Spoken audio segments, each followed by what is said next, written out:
大家好，歡迎嚟到雙職媽媽平台，我係 Yanni 啊。咁今日咧，其實想講一講甲醛嘅。咁其實我諗呢兩個字對於大家嚟講都唔陌生噶啦。咁但係咧有啲細微嘅細眼嘅嘢咧，其實我都覺得幾重要，而大家係忽略咗嘅。咁所以今日咧，就想分享一下咧甲醛咧對我哋嘅身體影響嘅。如果有興趣嘅話，就記得收睇落去，記得 subscribe、share 同埋 like 我嘅 channel 啊！我哋事不宜遲，即刻開始。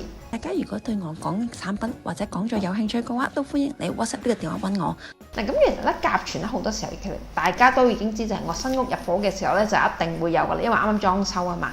好啦，咁其實咧除咗呢樣嘢之外咧，大家要記住一樣嘢，所有有顏色有膠水嘅都會有甲醛。例如譬如我哋買嘅新家私啦，有時地氈因為佢透過染色嘅時候咧，其實都會有一個甲醛嘅情況嘅。所以咧，其實千祈唔好覺得如果我屋企入咗伙咁耐嘅話，就會冇甲醛呢樣嘢啊。其實係唔啱嘅。咁而且咧，甲醛佢個分子其實佢嗰個細，佢其實有幾細咧？其實係0.5 ppm，0.5 ppm 啊。嗱，其實咧點樣睇咧？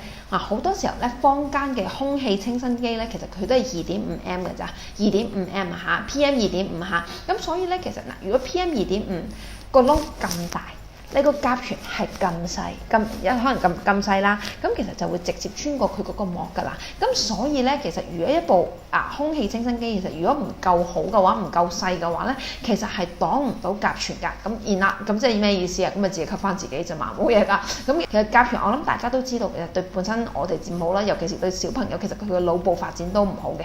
咁所以喺可控範圍之內咧，其實我哋係盡量要減低呢一件事情啦。咁我今日咧就想推薦我哋公司嘅呢一部空氣清新機。咁點解係空氣清新機咧？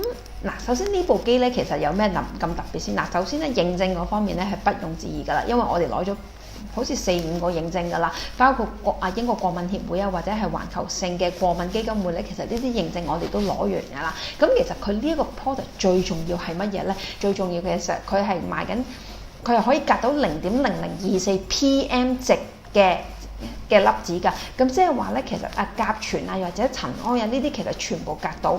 嗱，其實咧少過2.5嗰啲其實更加有穿透力，其實對我哋嘅人體更有傷害嘅。細過 PM 2.5值嘅有啲乜嘢？例如重金屬啦，又或者其實有害嘅物質嘅，有害嘅病毒啦，其實咧佢哋個值都係少過 PM 2.5。所以咧，其實咧我都會建議大家，譬如尤其是有小朋友嘅你咧，買翻呢一部機，因為我自己屋企本身都係呢部機嚟嘅。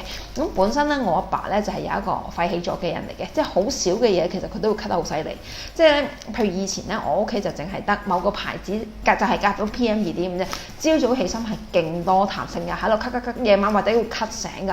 自從出咗呢部機之後咧，其實就已經冇咳過㗎啦。咁所以咧，我係極力推薦呢一個牌子 Atmosphere Sky 咧俾大家嘅。如果大家有興趣嘅話咧，就可以 WhatsApp 我呢個電話㗎。